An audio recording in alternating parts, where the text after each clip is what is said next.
Good evening from San Antonio. We are now in day 2 of our final coverage here in the Lone Star State. The Tigers and Gators, Simon, just one more day away from tip-off. And there's an added excitement to today, as it was the open practice day. All 4 teams took to the floor for 50-minute sessions of practice.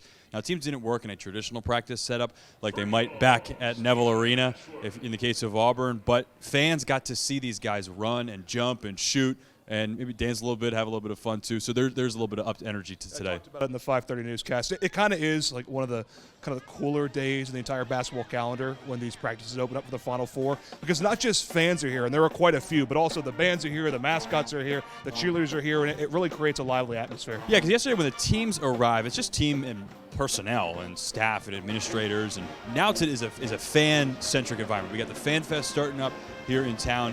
There is a little bit of energy, but there's also a little bit of maybe a little tension because we know we got one more sleep before game day. So it's a lot of things going on at once. That kind of speaks to the whole Final Four experience. There's a lot of things happening at once. Tons of media sessions, player appearances in and out, charity events, the concerts, you name it.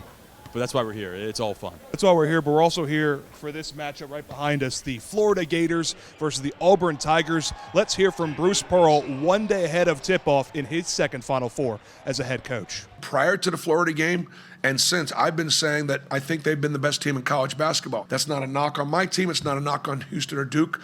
It's just how I evaluate their depth, the quality of their guard play. Clayton's been the best guard on the floor every single night. Clayton can't be the best guard on the floor tomorrow. Okay, their front line can't be the more aggressive and the more physical tomorrow. If they are, we lose. If they're not, we win. Simon, what's so great about the Final Four is just the level of competition increases. Versus Michigan, all we thought about was how it was the battle of the bigs. Michigan State, a battle of guards. Florida, it's a battle of everybody. And they knew that last time around.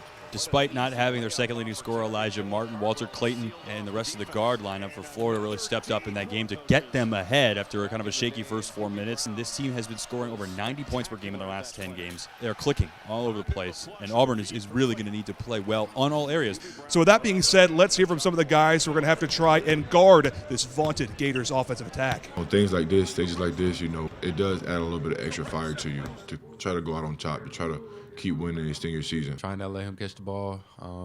I feel like that's the best defense, especially when guarding Walter Clay. He can shoot it from anywhere. I'll probably say, just try and make it real tough for him and just hard to run the offense. We don't really go into games saying, hey, this is an elimination game. You can't win a game like that. What we do is we segment our games, just try to be present, be where our feet are, and just like I said, just focus on the game, things that we can control. Like I said, we can't control what a ref calls, but just making sure we're primed to play and ready to play.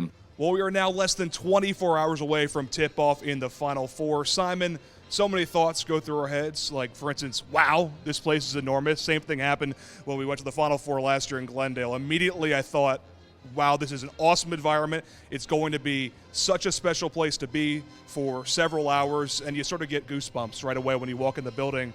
What are your final thoughts heading into the Final Four? This place is going to be rocking come Saturday night as we have 4 number 1 seeds. It's so fun to think about that. 4 of the best teams in the country are going to play for the chance to play for a national championship on Saturday night.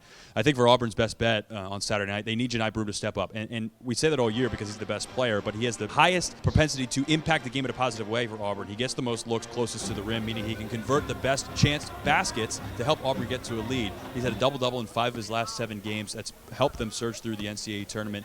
He can't afford to have a low field goal percentage. If he's missing too many bunnies up close, that's allowing a very long, athletic, and talented team like Florida to get those rebounds and turn those looks into easy looks for themselves.